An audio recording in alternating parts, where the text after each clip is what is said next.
कहानी के शुरुआत में ही दिखाता है कि दुनिया में कुछ अजीब सी चीजें हो रही हैं, जैसे कि जायंट एवेलोन ट्री देखी गई जिसके जड़े बहुत तेजी से फैल रहे हैं। जमीन पे बहुत सारे दरारें भी आ रही हैं, आसमान से जायंट वाइन्स भी गिर रहे हैं। इसी बीच सिन्यू हाई स्कूल में बहुत सारे लोग एक जगह पे इकट्ठा हो रहे थे। वो लोग बात कर रहे थे कि स्कूल का सबसे पॉपुलर लड़की चू क्यूंगली अपने बॉयफ्रेंड से ब्रेकअप करने वाली है। क्या वो सच में अपने बॉयफ्रेंड को डंप करने वाली है? उसे क्यूंगचंग यूनिवर्सिटी का एक्सेप्टेंस लेटर पहले ही मिल गया है। दूसरी तरफ उसके बॉयफ्रेंड को एक अच्छा सा यूनिवर्सिटी में एडमिशन भी नहीं मिला है। उनका फ्यूचर ही सेम लेवल पे नहीं है। तभी वहाँ फैंगी भी आ जाता है। चू क्यूंगली कहती है, फैंगी मैंने इसके बारे में बहुत सोचा और मुझे लगता है कि हमारे बीच में चीजें बहुत अच्छी नहीं है। स्टूडेंट डेज में हमारे बीच में जो प्यार था वो शायद अब फाइनल मोमेंट पे आ गया है। ऐसे ही समय में हमें एहसास होता है कि हम दोनों एक दूसरे के लिए सही नहीं है। जिंदगी में साथ साथ चलने के लिए सांस की जरूरत होती है और सोशल स्टेटस भी एक जैसा होना पड़ता है। तो चलो ब्रेकअप करते हैं। फैंग ई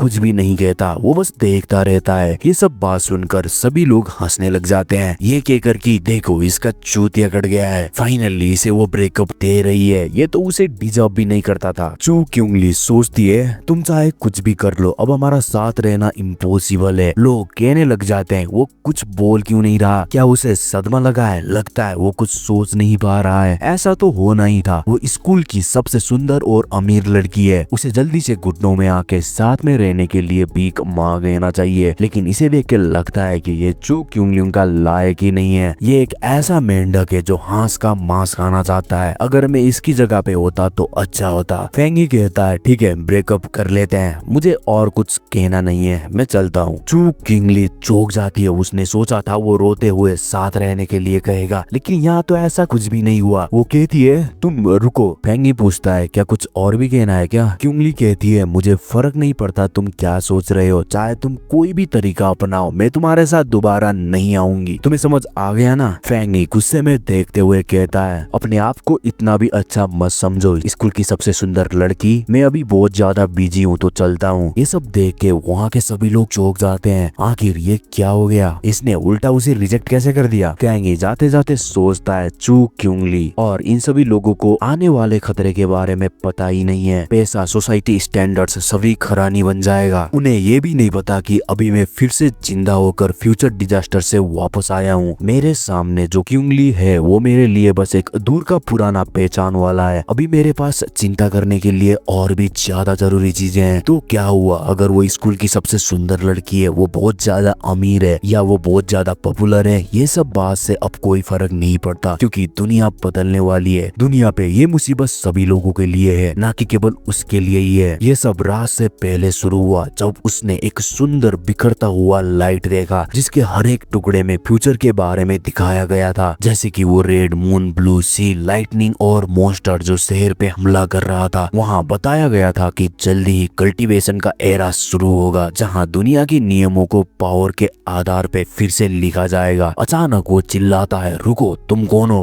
तभी उसे ब्लू लाइटनिंग पूरी तरह से घेर लेता है। वो अपने आप को एक अजीब जगह पे पाता है और पूछता है वहाँ कौन है? अचानक वो लाइट बहुत तेज हो जाती है, उसके आंख लाल हो जाता है और एक अजीब सा दर्द होने लग जाता है। उसकी आंखों के आगे एक स्क्रीन आता है जो बताता है कि ये सिस्टम अल्टीमेट यूनिवर्स से आया है जो टॉप टायर एल्गोरिदम्स और कॉस्मिक मिस्ट्रीज का इस्तेमाल करके ऑटोमेटिकली कल्टीवेशन टेक्निक को कंप्लीट कर सकती है स्पिरिचुअल ऑब्जेक्ट के आधार पे। जहां दिखाता है कि अभी होस्ट के पास जीरो टेक्निक है। वो उस स्क्रीन को हाथ से छूने की कोशिश करता है ये जानने के लिए कि आखिर ये काम कैसे करता है, लेकिन जैसे ही वो उसे छूता है तो वो अपने सामने एक बड़ा सा मॉन्स्टर देखता है जो उसे खाने की कोशिश कर रहा है। उसकी रेड आई ग्लो करती है और वो फ्यूचर की बातें देखने लग जाता है, कैसे उस मॉन्स्टर ने उसे खा लिया है। ये एक ऑर्डिनरी ह्यूमन के रूप में उसका अंत था और उसके साथ ही वहाँ के ट्रिलियंस लोगों का भी अंत था। वो बहुत ज्यादा डर जाता है, कहता है ये मेरी पहली वाली जिंदगी थी, अब मुझे याद आ गया मेरी पहली वाली जिंदगी में मैं बस ऑर्डिनरी इंसान था जो इस डिजास्टर से जैसे भी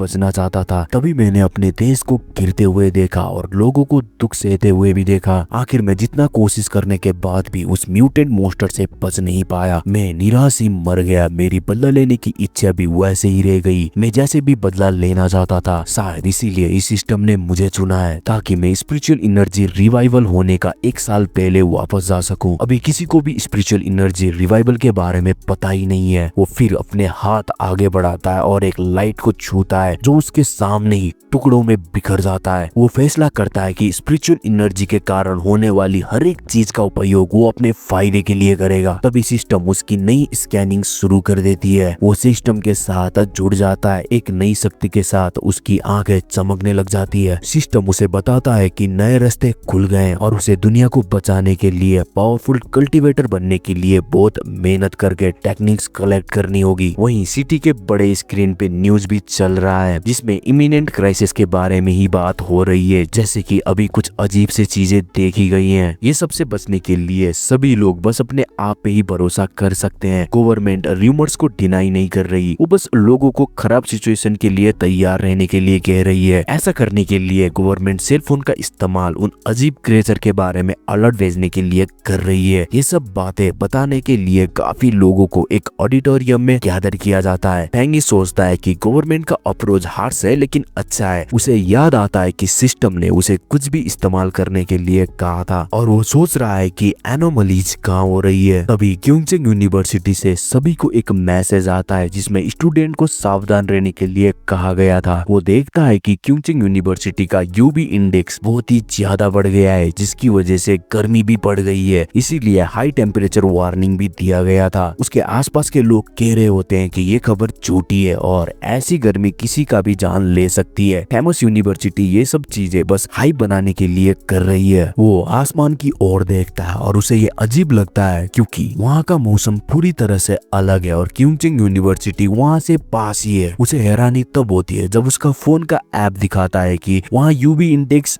0 है, जिससे उसका शक और ज्यादा सही हो जाता है। वहाँ ये भी अलर्ट किया गया था कि नए स्टूडेंट का रजिस्ट्रेशन नॉर्मली ही होगा और गेट पे जहाँ हाई यूवी रेडिएशन है उसे अवॉइड करें। जहाँ कुछ स्टूडेंट ने कमेंट भी किया था कि इतनी अच्छी क्लाउडी डे में हाई यूवी रेडिएशन कहाँ से आ गया, लगता है फोटोशॉप किया गया है, दिख रहा है ये फेक है। फेंगी मुस्कुराता है ये सोचकर कि ज्यादातर लोग यही सोच रहे हैं कि ये सब बस एक मजाक है, ऐसा कुछ भी नहीं है। लेकिन वो सच जानता है और पावरफुल बनने का उसका पहला मौका आ गया है। इसीलिए वो क्योंचिंग यूनिवर्सिटी के नॉर्थ गेट की तरफ चला जाता है जो आमतौर पर काफी खाली रहता है। जैसे ही वो वहाँ पहुँचता है उसे काफी गर्मी लगने लग जाती है जिसकी वजह से काफी पसीना भी आने लगता है। वो चारों ओर देखता है और कंफर्म करता है कि इस जगह पे सच में कुछ है। तभी वो कुछ लोगों को डर के मारे भागते हुए देखता है लेकिन उसका ध्यान हवा के कुछ रोशनी पे जाता है। वो नीचे झुकता है और उनको छूने के लिए हाथ आगे बढ़ाता है। अपने उंगली को पास ले जाकर वो उस रोशनी को छूता है ये देखने के लिए कि आखिर ये क्या है। उसी समय वो रोशनी वहीं एक्सप्लोड हो जाती है जो देख के वो चौंक जाता है। तभी स्क्रीन फिर से खुलती है जिसमें लिखा होता है कि सिस्टम को यांग एनर्जी मिल गई है और वो अब एक नया पावर क्रिएट करेगा। फिर उसका पूरा बॉडी में गोल्डन एनर्जी फ्लो करने लग जाता है। उसकी पूरी शरीर पे गोल्डन लाइट आ जाती है। वो दर्द से चिल्लाने लग जाता है। रोशनी इतना ज्यादा होता है कि पूरी यूनिवर्सिटी का गेट को घेर लेता है। आसपास लोग कंफ्यूज हो जाते हैं, सोचते हैं कि ये क्या है, कोई सुपर सैयन है क्या। फेंगी दर्द से चीखता रहता है और उसके बाल सफेद होने लग जाते हैं। हवा में तैरते हुए वो सोचता है कि क्या ये प्रोसेस कंप्लीट हो गया है क्योंकि मुझे लग रहा है कि मैं मरने वाला हूँ। लेकिन सिस्टम बताता है कि उसने गोल्डन सन ब्रीथिंग टेक्निक सीख ली है। कुछ दिन बाद क्योंचिंग यूनिवर्सिटी का न्यू स्टूडेंट के रजिस्ट्रेशन डे आता है। रजिस्ट्रेशन एरिया में फेंग ई की एक्स गर्लफ्रेंड दिखाई देती है और एक लड़का उसकी सूटकेस ले जाने में मदद करने की ऑफर कर रहा था। जल्दी ही बहुत सारे लड़के स्कूल की सबसे सुंदर लड़की के साथ अपनी किस्मत आजमाने के लिए आ जाते हैं। सभी लोग उसको हेल्प ऑफर करते हैं लेकिन वो अच्छे से उन सब की मदद को ठुकरा देती है ये कहते हुए कि जरूरत नहीं है, वो खुद ही अपना काम कर लेगी। वो अपना सूटकेस लेके अंदर जा ही रही होती है तभी वो देखती है उसके साइड में एक कपल बहुत ही ज्यादा खुश थे और मुन्नू कर रहे थे क्योंकि वो सेम ही स्कूल में आ गए हैं और वो अब एक दूसरे को जब भी देख सकते हैं। जिसे देखती हुई वो सोचती है कैसे फूल्स लवर है, लेकिन अचानक उसके पीछे ही जबरदस्त ब्लास्ट हो जाता है जो उस लड़की और बाकी स्टूडेंट को चौंका देता है। फिर लाउड स्पीकर पर एक अलर्ट बजता है जिसमें सभी स्टूडेंट को नॉर्थ गेट से तुरंत दूर रहने के लिए वार्निंग दिया जाता है। क्योंकि सीरियस होती हुई खुद ही ये सभी चीजों को चेक करने की फैसला करती है। नॉर्थ गेट पर बहुत ज्यादा गोल्डन लाइट होती है और एक्सप्लोजन की वजह से बहुत ज्यादा धुआं भी होता है। है। धुआं से एक शैडो बाहर निकलता है, फिर वो एक गहरी सांस लेता है और उसकी आंखें इंटेंस पावरफुल गोल्डन लाइट से चमकती है। एक स्क्रीन दिखाई देती है जिसपे बताया गया है कि टेक्निक्स बन गई है और उसको 50 कंपाइलेशन पॉइंट मिला है। वो स्क्रीन को पकड़कर सोचता है, कंपाइलेशन पॉइंट ये क्या है, ये किस काम आएगा। चलो जो कुछ भी हो, फ्यूचर में ये जरूर काम आएगा, मैं इसके बारे में बाद में पता करूंगा। कुछ ही समय बाद वहाँ मौसम अचानक चेंज हो जाता है और आसमान में एक अजीब सा चांद चमकने लगता है। इसके साथ ही फैंगी अपनी नई पावर सन ब्रीथिंग टेक्निक प्रैक्टिस करना शुरू कर देता है। यूनिवर्सिटी में अचानक एक नया ऊर्जा फैलती है। तभी कुछ स्टूडेंट को आसमान में एक पल के लिए अंधेरा और ठंडा महसूस होता है। तभी वो स्टूडेंट नॉर्थ गेट की तरफ दौड़ते हैं। वहाँ क्या हो रहा है ये देखने के लिए बड़ी भीड़ जमा हो जाती है। भीड़ देख के यूनिवर्सिटी के प्रिंसिपल गुस्सा हो जाते हैं और पूछते हैं कि सभी ने यहाँ से दूर रहने की वार्निंग को क्यों इग्नोर किया। जल्दी जाके रजिस्ट्रेशन करो, जो अभी नहीं जाएगा उसके पॉइंट्स काट दिए जाएंगे। हुडी पहनी हुई लड़की सीरियस होते हुए प्रिंसिपल को नॉर्थ गेट पूरी तरह से सील करने की आदेश देती है। तभी सिस्टम फैंगी को इन्फॉर्म करता है कि उसने एयर रिंग पोल्यूटेड जोन को सक्सेसफुली प्यूरिफाइड कर दिया है। उसे पता चलता है कि सरकार ने पहले ही इन जोन्स को मार्क कर दिया है और वो सोचता है कि क्या मेरे जैसे और भी लोग हैं। तभी सिस्टम उसे अलर्ट करता है, नॉर्थ गेट पे कुछ अनऑथोराइज्ड लोग आ गए हैं, जल्दी से यहाँ से बाहर निकलो। वो अपने रेड आई का इस्तेमाल करके उन्हें देखते हुए कहता है, इनका यूनिफॉर्म देख के लग रहा है ये मिलिट्री से हैं। हुडी वाली लड़की वहीं आ रही थी जिसकी वजह से वो जल्दी जल्दी वहाँ से निकल जाता है। हुडी वाली लड़की वहाँ आती है, नीचे बैठ के जमीन के थोड़ी सी मिट्टी लेकर देखती हुई कहती है, ये किसी इंसान ने किया है। क्या ऐसा दूसरे लोग भी हो सकते हैं जिन्होंने स्पिरिचुअल एनर्जी से कांटेक्ट किया हो। वहीं ऑफिशियल सभी स्टूडेंट को वहाँ से जाने के लिए कह रहे थे, लेकिन हुडी वाली लड़की अभी भी ये समझने की कोशिश कर रही थी कि आखिर ये कैसे हो गया। भीड़ के बीच में से ही फैंगी की एक्स गर्लफ्रेंड ये सुन के चौंक जाती है कि ये सब एक ही इंसान का काम था। वो सोचती है क्या इतना बड़ा धमाका एक ही इंसान कर सकता है। उसी समय वो एक इंसान को भागते हुए देखती है और सोचती है क्या वो फैंगी है। तभी वो खुद से ही कहती है, पागल मत बन क्यूंगली, उसका जैसा ग्रेड आया है उससे तो उसका यहाँ होना इम्पॉसिबल है। दूसरे सीन में फैंगी का घर दिखाया जाता है। सूरज भी डूब रहा था और रात होने ही वाली थी। फैंगी बेड पे लेटे हुए कहता है, क्या हो रहा है, ये गर्मी मेरे पूरी शरीर पे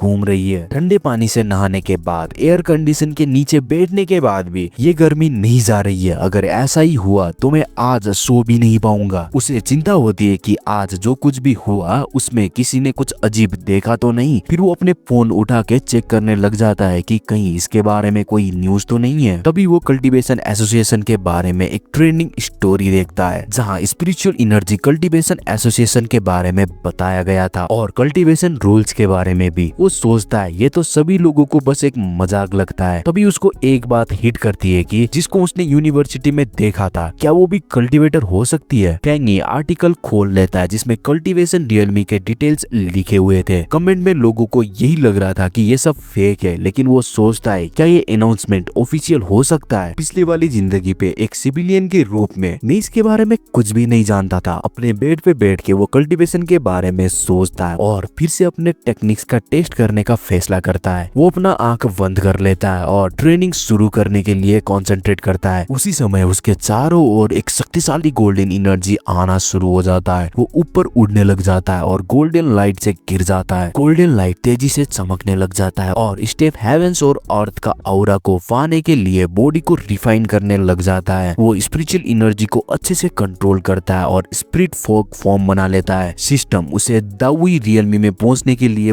बधाई देता है और उसे 50 कंप्लीशन पॉइंट देता है। तभी उसको याद आता है कि कंप्लीशन पॉइंट के बारे में उसको कुछ भी पता नहीं है। वो सिस्टम को पूछता है कंप्लीशन पॉइंट का काम क्या है। सिस्टम बताता है कि पॉइंट का इस्तेमाल किसी भी कंपाइलेशन डेटा को ऑब्जेक्ट में जबरदस्ती इम्प्लांट करने के लिए किया जा सकता है। वो एक ऑब्जेक्ट पर डेटा इम्प्लांट करने की सोचता है और मग को पावर से उठाते हुए कहता है किसी भी ऑब्जेक्ट पे, है ना। सिस्टम पूछता है कि आपको इस ऑब्जेक्ट पे काम करना है या नहीं। वो समझता है कि ये एक आइटम को इनहेंटिंग करने की तरह है जिसे उस ऑब्जेक्ट को सुपरनेचुरल पावर मिल जाती है। वो सोचता है कि अगर उसने एस यूज कर दिया तो ये कप यंग एट्रीब्यूशन कप और उसका एक यूनिक कॉम्पैक्ट आइटम बन जाएगा। क्या होगा अगर ये कोई गन, नाइफ और दूसरा हथियार में बदल जाए तो। जल्दी वो फैसला करता है कि एक पावर्ड अप वेपन होना फ्यूचर के लिए अच्छा होगा। वो तभी अपनी सेल्फ पर एक छोटी सी तलवार देखता है और उस पर पावर का टेस्ट करने की फैसला करता है। वो सोचता है कि अगर टेस्ट काम करता है तो वो मॉन्स्टर से लड़ने के लिए एक रियल वेपन खरीदेगा।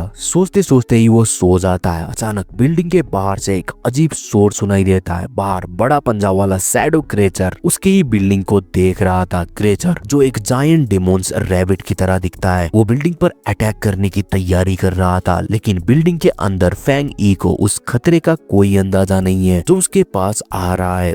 वो डिस्कम्फर्ट फील करता है और नींद से उठ जाता है। सोचता है ये चूहे की आवाज कहाँ से आ रही है। कमरे से बाहर निकलते हुए वो अंदाजा लगाता है कि क्या ये पाइप से आ रही है या पड़ोसी ने चूहा पाला है जो शोर कर रहा है। फिर वो फोकस करने के लिए अपनी सुनने की शक्ति को तेज करता है। उसे जल्दी ही पता चल जाता है कि कुछ तो गलत है और वो अलर्ट हो जाता है। वो दरवाजा खोलते ही देखता है वो बीस्ट जस्ट उसके ऊपर ही है। बीस्ट उस पर अटैक कर देता है। ये देखकर उसकी पिछली जिंदगी की याद अचानक उसको काफी डरा देती है। वो सोचता है ये तो रैबिट म्यूटेंट बीस्ट है। इसी बीच एक हेलीकॉप्टर शहर पे उड़ रहा है। ये दिखाता है कि दूसरे लोग भी खतरे से अवेयर हैं। बिल्डिंग के टॉप पर एक लड़की किसी को कह रही है कि उन्होंने अभी भी रैबिट को नहीं पकड़ा है। एक लॉलीपॉप चूसती हुई वो आगे का मिशन के लिए काफी काम और कॉन्फिडेंट लग रही थी। वो फिर ऑर्डर देती है कि जिसका वो शिकार करने वाली है उसके बारे में सभी अपडेट उसे भेज दिया जाए। लड़की अपनी खोज शुरू करने के लिए बिल्डिंग से नीचे कूदती है। बिल्डिंग पे स्लाइड करती हुई नीचे आने लग जाती है। अचानक वो म्यूटेंट का ऑरा फील करती है और उसे पता चलता है कि वो टारगेट के करीब है। अपनी चमकती हुई आंखों के साथ वो क्रेचर का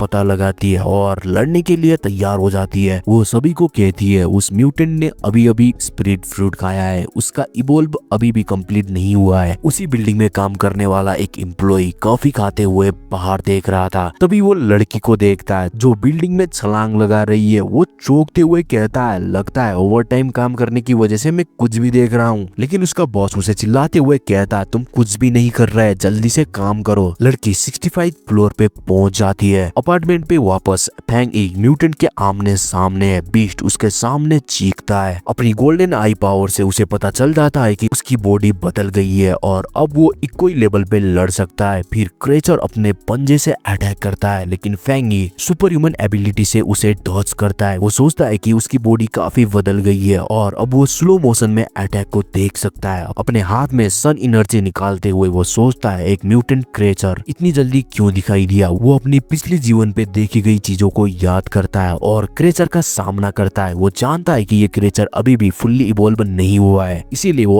अटैक करने के लिए आगे बढ़ता है क्योंकि उसे जैसे भी क्रेचर को रोकना है, नहीं तो इस बिल्डिंग के सभी मर जाएंगे। हाथ पे अपनी गोल्डन क्लॉ का इस्तेमाल करके वो उसकी पूंछ पकड़ के उसे जोर जोर से घुमा के बिल्डिंग से बाहर फेंक देता है और उसके पीछे पीछे बाहर जाके गोल्डन फिस्ट के साथ वो सीधे उसके चेस्ट पे अटैक करता है। जो लाइट मोस्टर का आर पार निकल जाता है, उसकी शरीर पे छेद हो जाती है, लेकिन मोस्टर अपने क्लॉ से गोल्डन एनर्जी को पकड़ लेता है और उसे एब्जॉर्ब करने की कोशिश करता है। फैंग ई को पता चल जाता है कि मोस्टर उसकी यंग पावर को चुरा के काउंटर अटैक करने की कोशिश कर रहा है। वो सोचता है कि सूर्य की शक्ति बहुत स्ट्रॉन्ग है और ये रैबिट मोस्टर सिर्फ अपनी कबर खोद रहा है। कुछ ही समय बाद गोल्डन एनर्जी पूरी तरह से उसे घेर के तबाह कर देता है। दूसरी बिल्डिंग में एक कपल शोर की वजह से उठते हैं और आदमी बाहर देखते हुए सोचता है कि ये थंडर जैसा अभी क्या था, लेकिन बाहर कुछ भी नहीं होता और उसे कुछ भी नहीं दिखता। फैंग ई जमीन पे आता है जो गोल्डन लाइट से घिरा हुआ है। वो कहता है ये एक भूत की तरह है जो मेरे पावर को एब्जॉर्ब करने की कोशिश कर रहा था। तभी मोस्टर की आंखें भी जमीन पे गिर जाती है जिसपे एक अजीब काला धुआं होता है। फैंग ई उसके आंखों को घूर के देखता है और उसकी आंख को कुचल देता है। वो समझ जाता है कि ये मोस्टर यांग टाइप पावर के लिए बेताब था। वो सोचता है कि अगर वो सामान्य इंसान होता तो मोस्टर आसानी से उसे खा लेता और बिल्डिंग के सभी लोग भी मर जाते। इस बात को देखते हुए वो जानता है कि उसे फ्यूचर के खतरों का सामना करने के लिए और भी टेक्निक कलेक्ट करने की जरूरत है। इस बीच लड़की भी वहां आती है जहाँ वो ये देख के चौंक जाती है कि मोस्टर को किसी और ने हरा दिया है। जमीन पे बैठते हुई वो कहती है टारगेट डिस्ट्रॉय हो चुका है। वो लाइट एट्रीब्यूट को रिकवर करने की कोशिश करेगी, लेकिन जैसे ही वो मोस्टर के बचे कुचे चीज को छूती है उसे एक गोल्डन एनर्जी दिखती है जिसे देख के वो चौंक जाती है। वो गोल्डन लाइट से इंटेंस हीट और सोर्चिंग ऑरा फील करती है जो उसे यूनिवर्सिटी के गोल्डन एनर्जी का याद दिलाता है। वो सोचती है ये तो सेम ही है, ये कोई कोइंसिडेंस नहीं है। लड़की हेडक्वार्टर को इन्फॉर्म करती है कि रैबिट मर चुका है जिसे मैंने नहीं मारा है। दूसरे किसी नए और बहुत ज्यादा ताकतवर ने मारा है। दूसरी तरफ से कोई कहता है कि तुम कह रही हो कि यूनिवर्सिटी के पास और रैबिट के पास जो था वो सेम ही इंसान है। लड़की बताती है कि उस आदमी का aura spirit fog Realme 1 star ही है। एट्रीब्यूट बहुत प्योर है जैसे कि नॉर्थ गेट पे था। वो आदमी कंफर्म करता है कि डेटाबेस में उसके बारे में कोई रिकॉर्ड नहीं है और एसोसिएशन को ऐसी टैलेंट को रिक्रूट करने की जरूरत है। लड़की भी इस बात में एग्री करती है। फिर अपने हाथ पे ब्लू एनर्जी निकालती है और गोल्डन एनर्जी फ्लेम को अपने कपड़े के अंदर अटैच कर देती है। उसके सुपीरियर सभी मिशन को छोड़ के नए आदमी को जैसे भी ढूंढ के उसे एसोसिएशन ज्वाइन होने के लिए मनाने की ऑर्डर देता है। लड़की लॉलीपॉप खाते हुई कहती है मैं ऑर्डर समझ गई, लेकिन मिशन शुरू करने से पहले मुझे बबल टी पीना और रिलैक्स करना है। वो सोचती है कि वो इंसान आखिर कौन होगा जो इतना ज्यादा एक्सपर्ट है। एसोसिएशन ने सही कहा, कोई इतना ज्यादा ताकतवर है तो कोई एक्सपर्ट ही होगा। मुझे जैसे भी उसे ढूंढना होगा। फैंग ई का दिन सूर्य उदय के साथ शुरू होता है और वो स्ट्रेचेस करते हुए कहता है अब मैं ट्रेनिंग करने के लिए तैयार हूँ। वो जानता है कि जल्दी जागने से उसकी कल्टीवेशन में मदद मिलती है, इसीलिए प्रैक्टिस के लिए वो तैयार हो जाता है। वो मॉर्निंग सन के आगे अपनी गोल्डन सन ब्रीथिंग टेक्निक को एक्टिवेट करता है। उसकी आंखें गोल्डन पावर के साथ चमकती है। वो गोस्ट एक्स रियलमी में इंटर करता है और टेक्निक की ऑरा फील करता है। सॉर्डन ब्रश ने उसे चौंका दिया। तभी उसे पता चलता है कि उसका ब्रेक थ्रू होने वाला है। पावर उसके बॉडी में फ्लो होने लग जाता है और वो पावर को कंट्रोल करने के लिए फोकस करता है। वो अपनी मुट्ठी को कस के पकड़ता है और अपने हाथ पे एनर्जी को फील करता है। फिर वो अपने एक्स को निकाल के चलाने लग जाता है। उसे वो एक्स काफी हल्का लगता है। वो एक्स को यहाँ वहाँ स्विंग करने लगता है। गोल्डन एनर्जी चारों तरफ फ्लो होने के बाद सिस्टम बताता है कि वो 2 स्टार गोस्ट एक्स रियल में पहुंच गया है। उसकी आंखों से गोल्डन एनर्जी बाहर आने लग जाती है। उसकी बॉडी के चारों तरफ गोल्डन लाइट आ जाते हैं। इसके बाद फैंगी को अपना शरीर काफी मजबूत लगने लग जाता है। प्रोग्रेस काफी तेज हो रहा था क्योंकि अभी उसने अपनी लास्ट ब्रेक थ्रू से बची हुई एनर्जी का इस्तेमाल किया था। वो तय करता है कि अब से वो अपना लेवलिंग अप स्लो करेगा, एक समय में बस एक ही स्टेप। लेकिन उसकी कल्टीवेशन काफी अटेंशन अपनी तरफ ड्रॉ करती है, इसीलिए उसे शांत जगह की जरूरत होती है जहाँ लोग ना हो और उसे कोई देख ना पाए। एसोसिएशन के ऑफिस में एक आदमी को हवा में हलचल महसूस होती है। वो सोलर एनर्जी में उतार चढ़ाव देखता है और सोचता है कि क्या ये फिर से वही नया वाला इंसान है। फैंगी अपने प्लान्स को आगे बढ़ाने के लिए नदी के किनारे एक सुनसान जगह ढूंढ रहा है। सिस्टम स्क्रीन खुलती है जो बताती है कि आइटम में यंग एट्रीब्यूट्स इम्प्लांट करने के लिए कोड पॉइंट का इस्तेमाल करें। उसे याद है कि उसने एक और ऑब्जेक्ट के साथ भी ऐसा ही किया था, लेकिन वो ऑब्जेक्ट उसकी पावर को संभाल नहीं पाई। इस बार नई ब्लेड उसकी पावर के साथ अच्छे से मर्ज होती है, जिसे एक पावरफुल कनेक्शन बन जाता है। सिस्टम नोटिफिकेशन भेजती है कि आइटम इनकोडिंग सक्सेस हो गया है। वो नया वेपन को देखकर उत्साहित हो जाता है। वो अभी इसकी इनक्रेडिबल पावर का इस्तेमाल करने के लिए तैयार हो जाता है। तलवार के पावर को देख के वो शॉक हो जाता है। तलवार से मैसिव गोल्डन बीम पूरी ताकत से आकाश की तरफ निकलती है। वो अपने तलवार के साथ जमीन पे आता है और अपने शरीर पे शक्ति का प्रभाव महसूस करता है। उस झटके से वो लगभग जंगल में आग ही लगा देता है और उसे एहसास होता है कि उसकी ताकत कितनी खतरनाक है। अटैक से निकला हुआ धुआं बहुत ज्यादा होती है, इसीलिए उसे पता चल जाता है कि उसे देख लिया गया है। उसे वहाँ से भागना होगा। वो जल्दी जल्दी वहाँ से निकल जाता है। वही पहले वाली लड़की गुस्से में उस धुएं की ओर दौड़ रही है जो फैंगी के अटैक से निकला था। वो बड़बड़ा रही है कि वो एक पल के लिए बाहर निकल गई थी और सारी हलचल से चूक गई थी। अचानक लड़की रुक जाती है और देखती है कि नदी सचमुच